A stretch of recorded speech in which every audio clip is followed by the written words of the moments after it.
So our lesson on 14.2 is going to continue graphs with transformations. So just as a warm-up, what if I gave you guys this quadratic function? X minus 3 quantity squared plus 4. How is that function shifted off of the normal parabola? Up 4. I agree with that. What about this? Right 3. Good. And the same transformations apply to absolute value graphs. What if I did x plus 8 and then a minus 2? Very good. Left 8 and then down 2.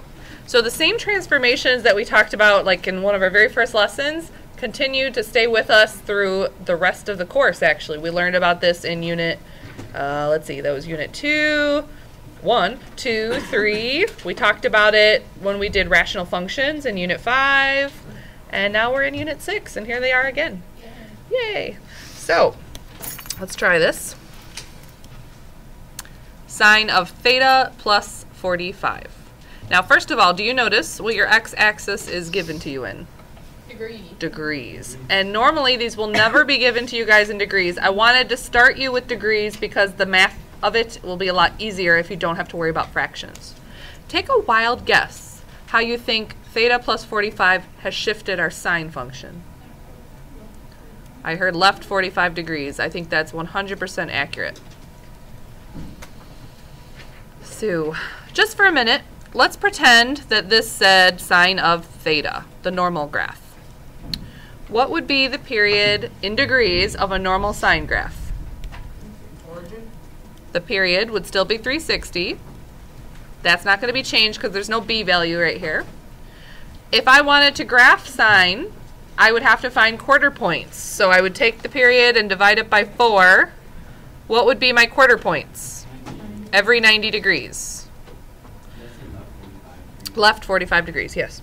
So what we're going to make is what kind of sort of looks like a t-table. I'm going to first write down my original markings, and then we're going to talk about our new markings.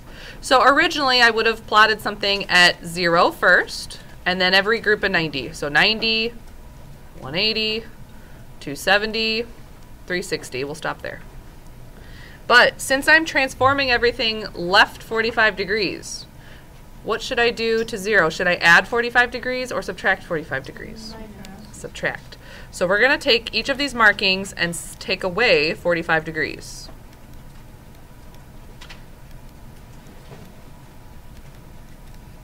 So, equals, well, this math isn't too hard. Negative 45. What's 90 minus 45? 45. What's 180 minus 45? 135. 270 minus 45? 225. And then 360 minus 45? 315. We're almost done. Who remembers where sine started? Sine starts in the middle. So what I'm going to continue that pattern that we always continued for sine, but I'm going to write it over here because these are the numbers that I'm actually going to plot. So midline, upper line, midline, lower line, midline. Okay. I'm going to draw on my amplitude. What is my amplitude for this graph? Still at 1.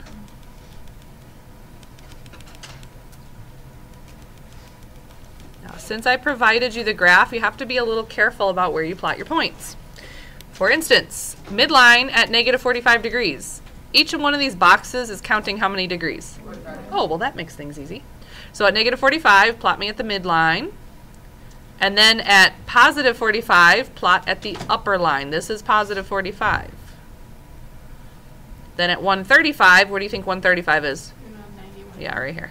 Plot at the midline.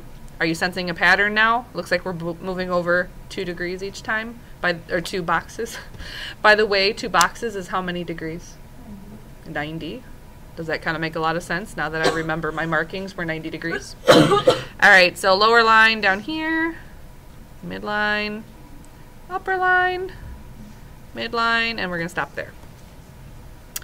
And if you kind of squint, you can see how we're going to connect these.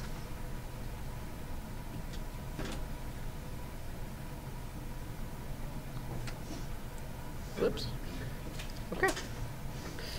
I didn't do a very good job, but kind of sort of looks like what it's supposed to look like. That's kind of it.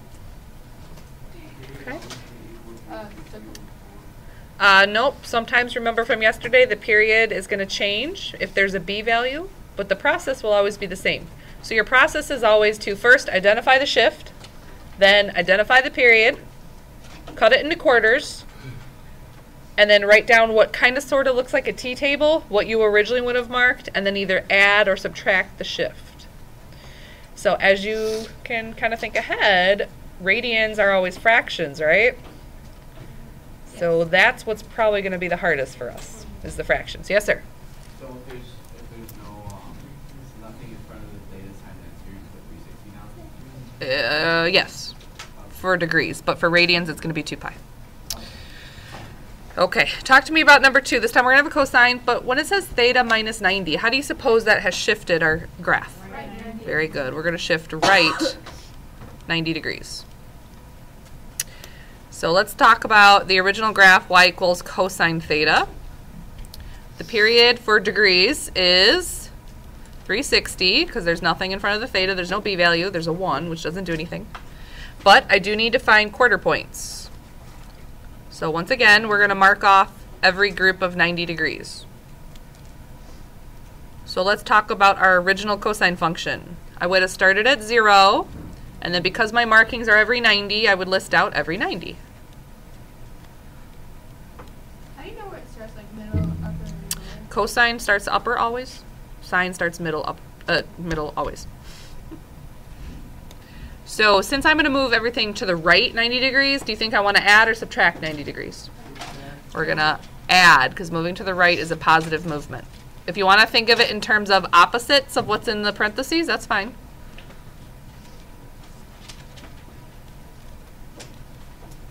Okay. So now just do a little bit of math. 0 plus 90 is 90. 90 plus 90 is 180. 180 plus 90 is 270. That would be 360, and that would be 540. Okay, talk to me about, huh? 450 makes a whole lot more sense. Dyslexic bruiser. Yikes, that's a 5. All right, so cosine, where does cosine always begin? Upper, and then he travels to middle, down to lower, and to middle, and back to upper. Again, these little patterns, what cosine and sine look like, that can all be added to your foldable. I don't need you guys to memorize this. I think it's one of those things that you accidentally memorize because you did so many of them. So, sorry. Amplitude, what is it? 1. Oh, 1. If I was in charge of how these graphs looked, which I was not, I would have made the y scale a whole lot smaller. Like, I would not have gone from 6 to -6. You know, that's crazy. Okay, let's start plotting our points. At 90 degrees, you plot an upper point.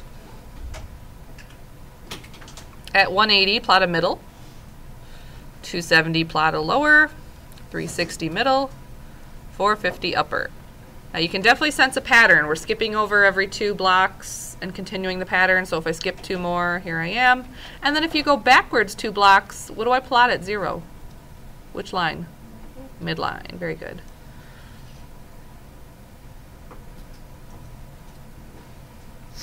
Oh, that's really bad. Whoops. So, pretend. If I did not give you the function at all, and I just gave you this graph, so you knew nothing about the actual function, what would you have called this graph? Would anyone have thought to name this the sine function? Yeah. I would have had to accept that answer. And that's why when you get to trig, your trig teacher gets very crabby in this chapter, because when one of the tasks we have you do in trig is write the functions from the graphs, there's like a gazillion different answers. And they're really annoying to grade. So if you ever get to that level, which most of you will, just realize that when you're coming up with equations, unless your teacher restricts you to certain boundaries, this question could have a whole lot of answers.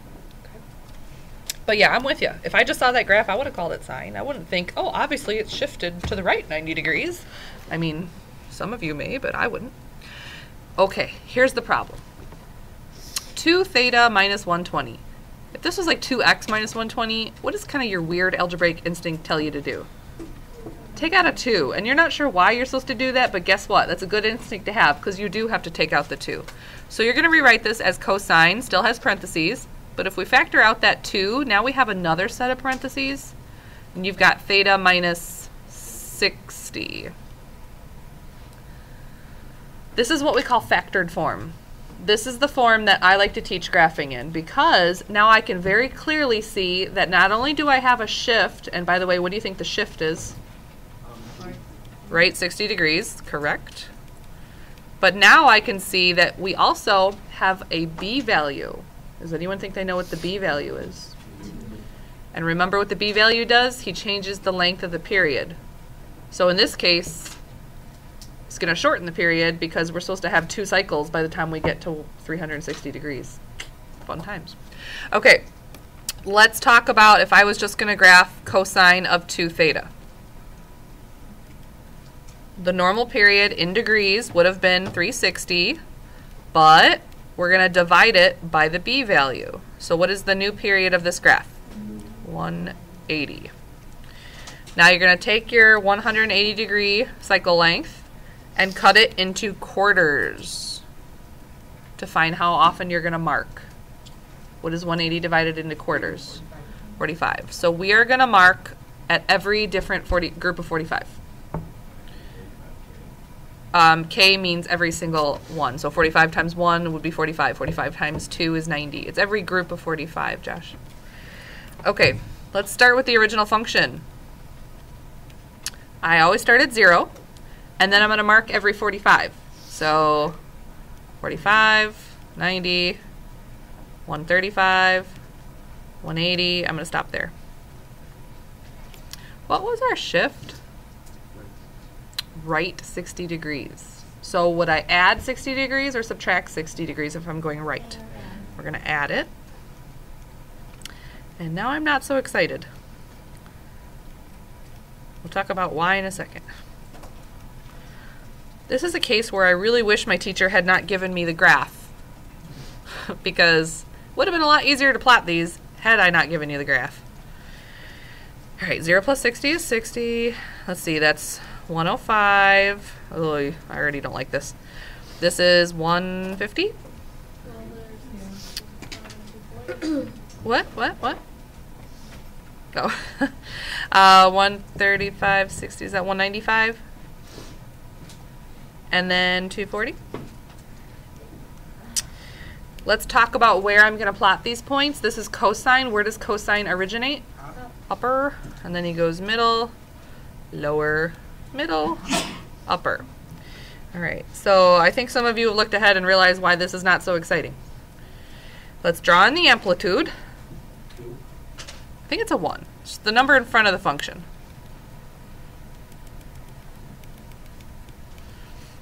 So tell me, why are you not so excited? Where's 60 degrees isn't too bad. He's up here.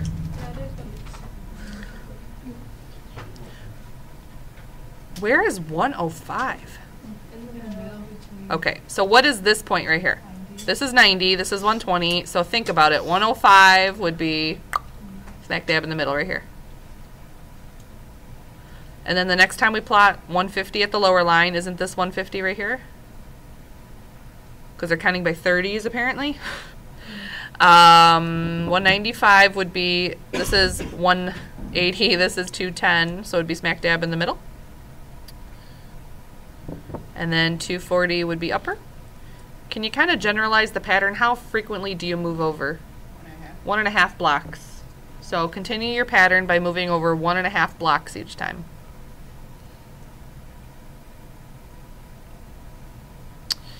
Oy, and then go backwards the same way. So you should have something right here at 15 degrees to start you off. Okay, pretend. Oh, that's worst. Okay. Oh, that's not as bad as I thought. Getting better at this. Okay, so definitely not easy when they shift them. I just kind of continue through the entire domain. I mean, if you just graph 4 points, you haven't graphed the entire thing. So if I provide a graph like this for you, especially in your homework check, You need to continue the graph through the entire domain that's given to you. Yes, sir? Is the P always 360 for every single? A normal period for any sine and cosine graph is 360 or 2 pi if we're in radians. And you only divide by 4 if you have like a 2 or You always divide by 4 when you're trying to find the quarter points. So once you have the actual period, so in this case our actual period was 180, right?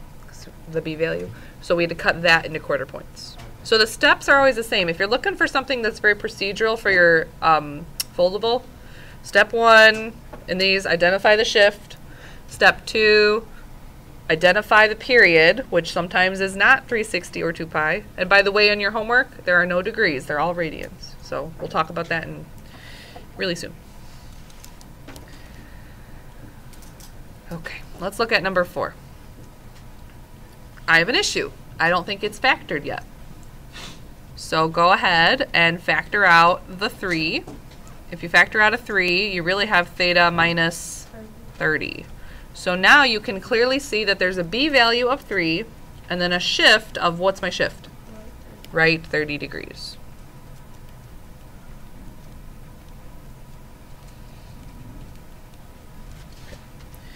Let's talk about the period. The period is supposed to be 360. However, I've got a B value of 3.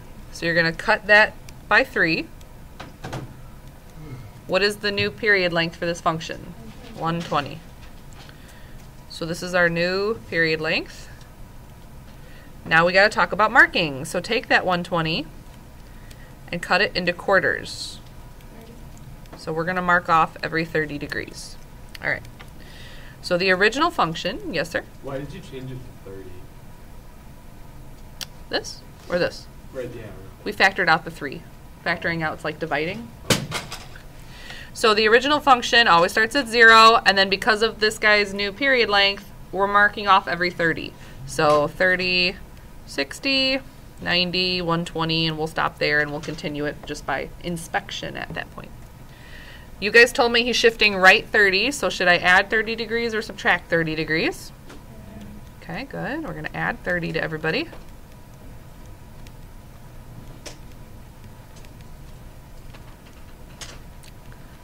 As you get really good at these in trig, you probably won't have to write out this T-table looking thing, but trust me when I tell you, it's not worth you skipping this little table for now. You guys are not good enough at these.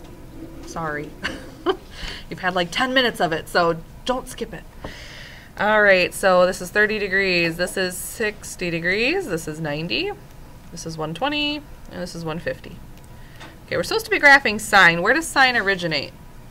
Midline.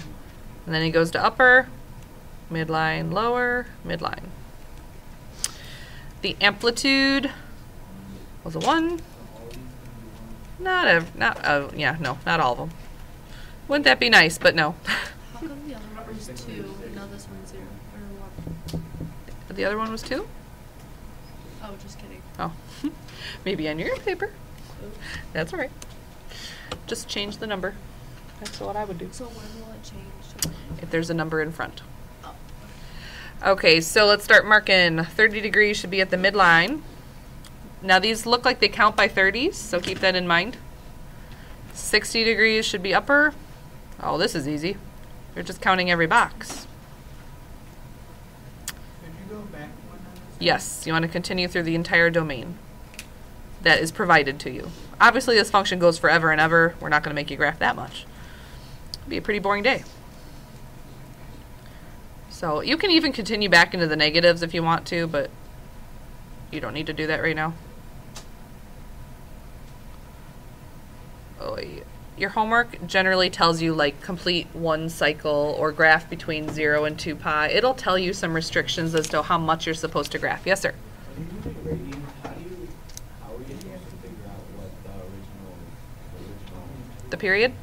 yeah, It's always period thing that you're supposed to plot. quarter points still. So you take the period, which if it's a normal one, it's 2 pi, cut it into quarters. So 2 pi divided by 4 is pi over 2. So you'd mark off every 1/2 pi. We'll look at a few of those in a second, so hang on. Yes, sir? Why the amplitude's 1?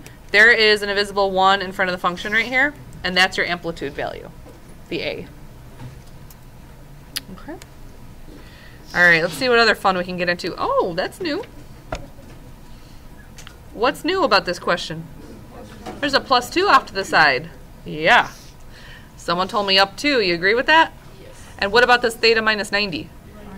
Very good. So this guy is going to shift right 90 degrees, and then everything's going to be shifted up 2. I'm actually going to start with the amplitude center line stuff.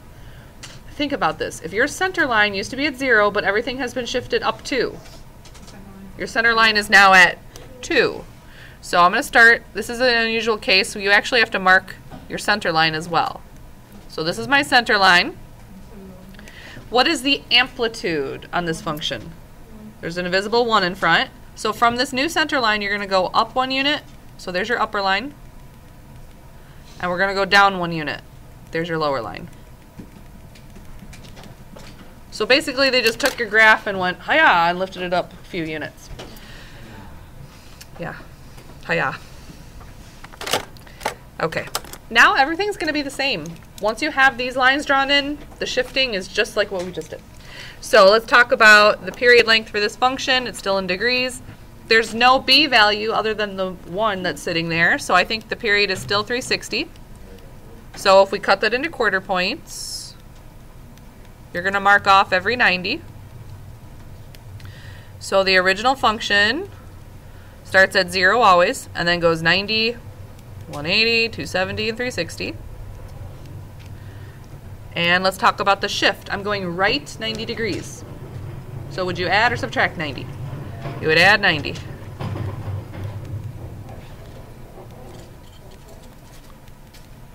Isn't it nice when everything in math just kind of stays consistent? Shifting right, shifting up, it's all the same. It's like for once in life. Okay, so the points that I'm actually going to plot are going to be 90, 180, 270, 360, and let's get this right this time, Abruzzo, 450. We are supposed to be graphing a sine function. Where does the sine originate? Midline, upper, midline lower, and midline. Now, I know everything's shifted up in the sky. It doesn't matter. Our midline, our center line, whatever you want to call it, it's the same as if it was on the origin. So just start plotting very carefully. 90 should be on the midline. 180 is on the upper line. 270 is back to the midline. 360 is on the lower line. And 450 is on the midline again. If you could continue this pattern through the rest of the domain, please. I think we're ready to go. Oh, that's really bad. Oh my gosh, that's worse. Pretend. No, because it oscillates is the term, so you don't really want to put arrows.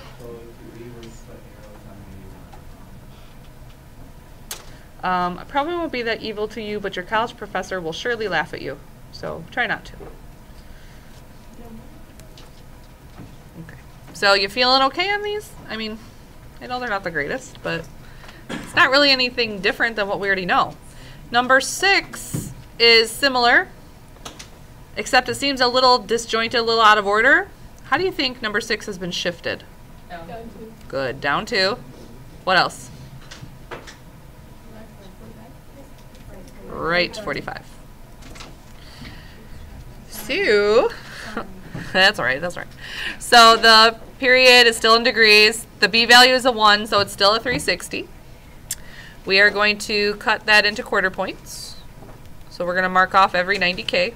Hey, you know what? I think I'm going to go ahead and draw my amplitude lines in before I forget, because I get a little confused. So originally center line's at the origin, but I shifted everything down 2. So where's my new center line? -2. So he is your center line. Now the amplitude, what is the amplitude? It's a length of 1, so if you're drawing in the upper and lower lines, -1's your upper line, -3 is your lower line. Okay, that part's done. Let's talk about our original function. Always starts at 0, and then we're going to mark off every 90. So 90, 180, 270, 360, we'll stop there. You guys told me we're supposed to shift right 45 degrees, so what should I do with 45 degrees? Add it or subtract it? Yeah. Add it.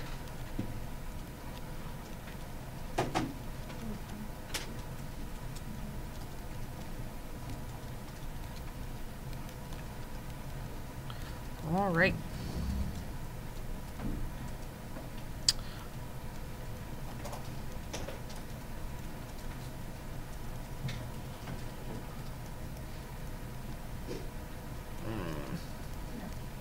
Am I okay?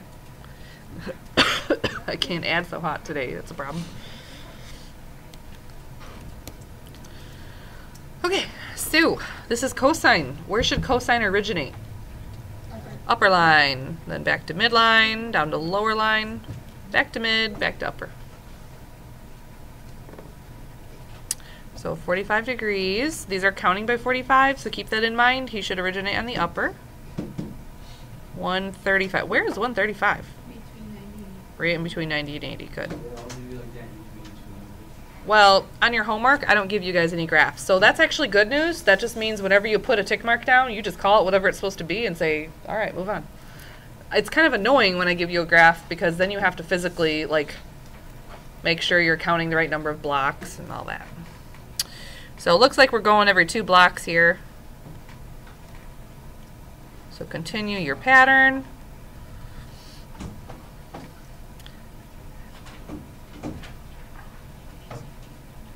Oh, it's getting worse. Okay. Totally missed a point this time. Good.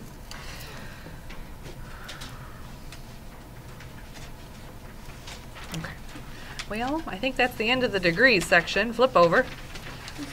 Yes, ma'am. Hmm?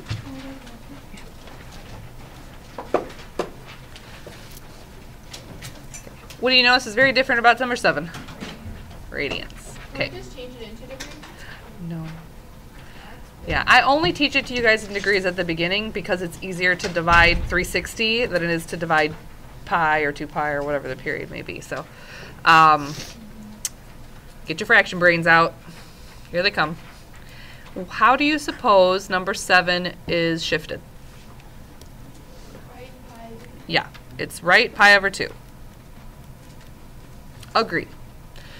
What is the normal period length for a sine graph in radians? 2 pi. 1 full revolution of a circle, 2 pi. Now, there's no b value that's going to change that, so the period is still 2 pi. But let's talk about how we're going to mark. You're going to take your 2 pi and you're going to cut it into quarter points, always quarter points. Think of this as a fraction. What is 2 pi over 4? Pi over 2. Okay, it's half pi. So we're going to mark off every single time we get to a 1/2 pi. What that means is 1 1/2 pi, 2 halves pi, 3 halves pi, 4 halves pi, and so on. I'm going to write this out the long way, the unreduced fractions for some of us who still don't get the fraction thing. You don't have to write the unreduced fractions, so if you understand what fractions are, you're good to go. Don't write this down. So we're going to always start at 0, and then 1 pi over 2 would be pi over 2, and then we're going to have 2 pi's over 2. Those of you who know what that means, write down what it really is. Then you have 3 pi's over 2. And then 4 pi's over 2. Those of you who know what that means, write down what it really is.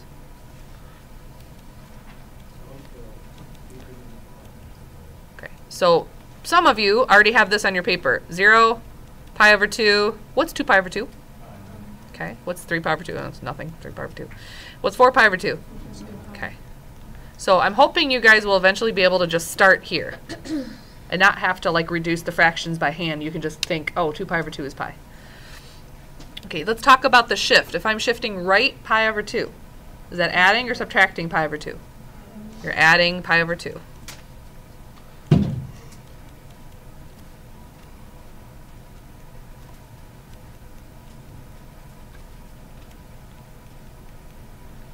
Okay, here comes the fun part. Some of these are very obvious. For instance, 0 plus pi over 2 is pi over 2. What's pi over 2 plus pi over 2? Pi. It's 1 pi. Now, can't do these if fractions literally strike fear in your heart and you just shut down when you get to a fraction. what you would type on your calculator is 1/2 plus 1/2. And if it was a fraction, you'd hit math, enter, enter. So basically, you're typing the coefficients and leaving off the pies.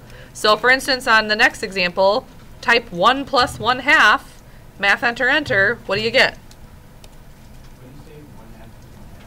1/2 plus 1/2? This one is 1 plus 1/2. 3 over 2. Yeah. You got 3/2, which means it's 3 pies over 2. And then again, if you are terrified of this fraction, please type 3/2 plus 1/2 and tell me what you get. You get 2 pi. And some of you are freaked out right now. 2 plus 1/2.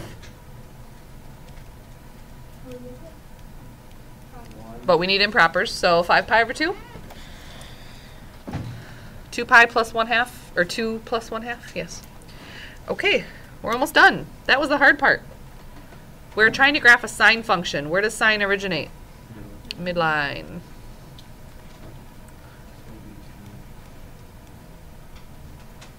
Okay, I did not draw in my amplitude yet, but what is my amplitude? 1.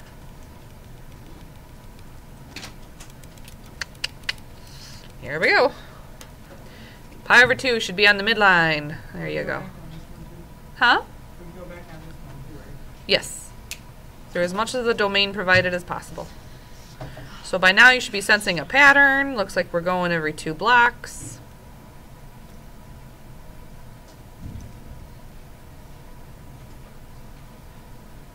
Oh my gosh, I really missed it that time. Oh, getting worse. Okay, my goodness. Oh, no.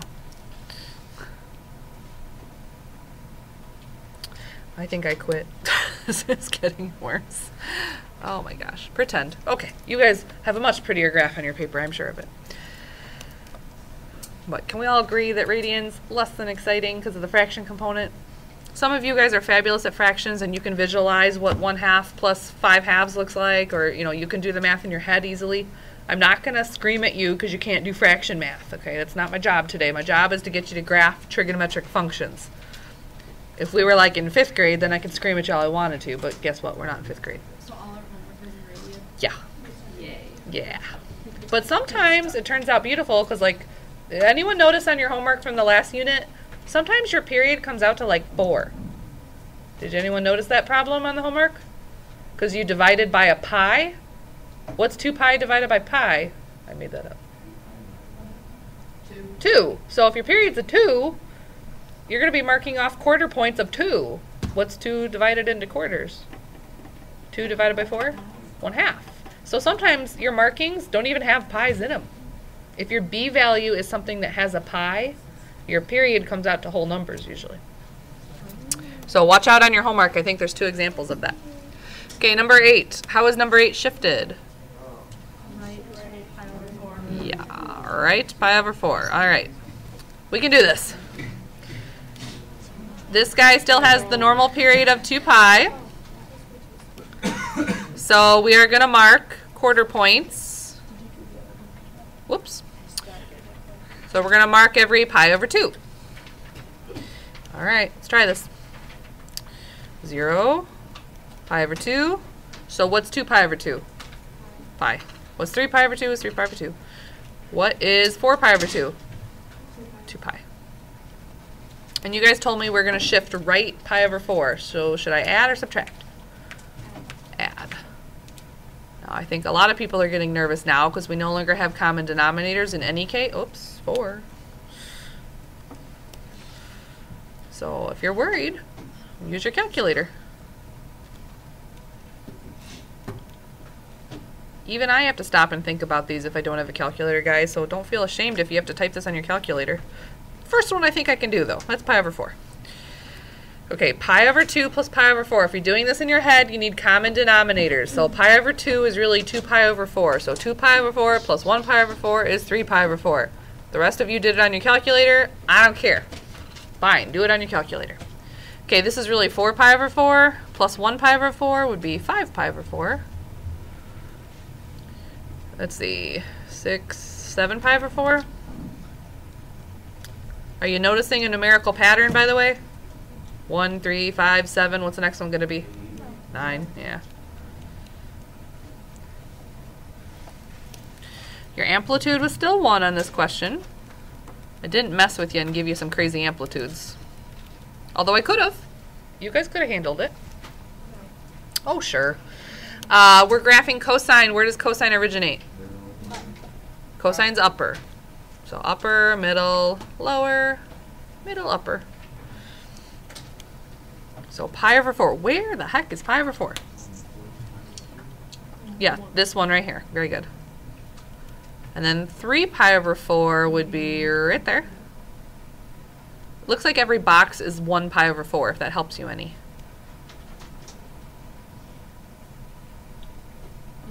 Yeah. Did we already get that inverses worksheet a little bit? Yes, last week.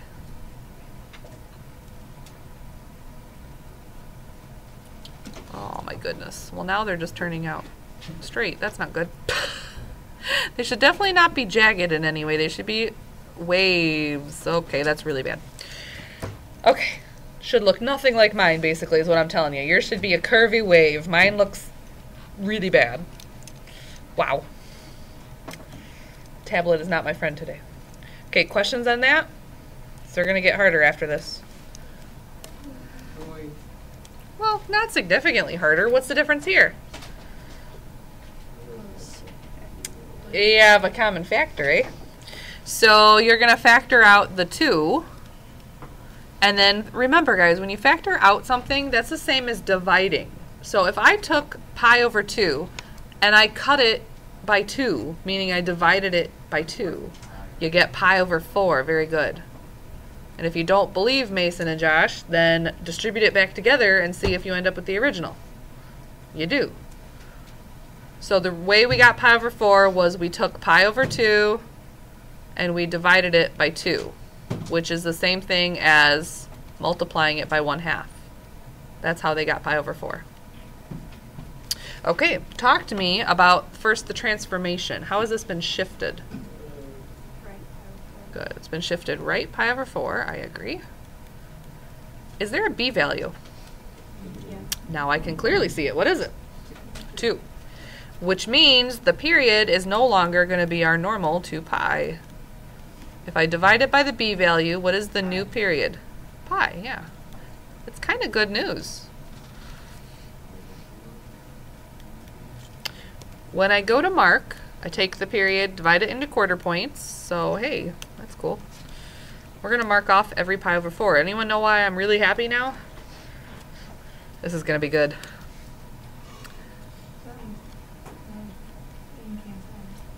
Well, the markings and the transformations are both pi over 4.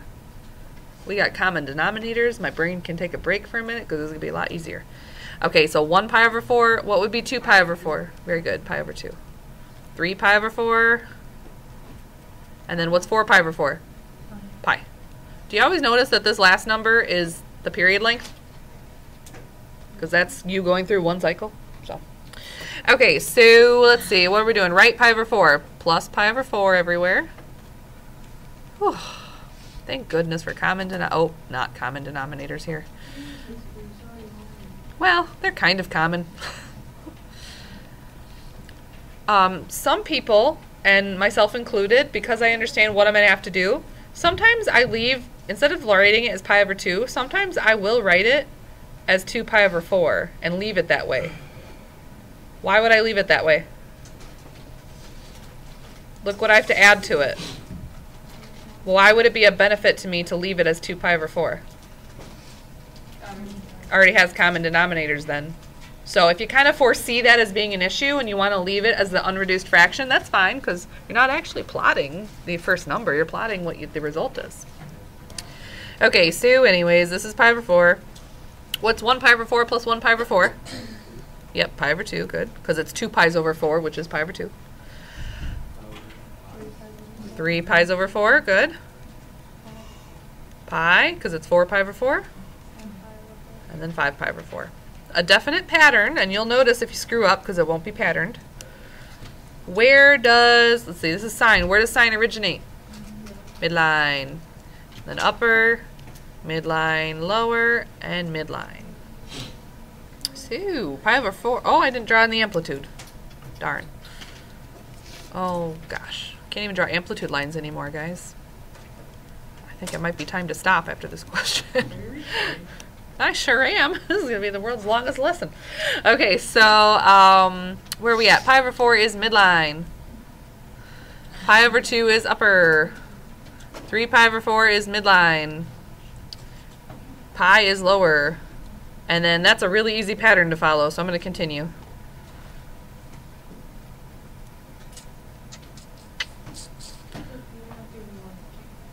Oh, good. Good company, then. Good enough. I think we're going to hang up our graphing hats for today.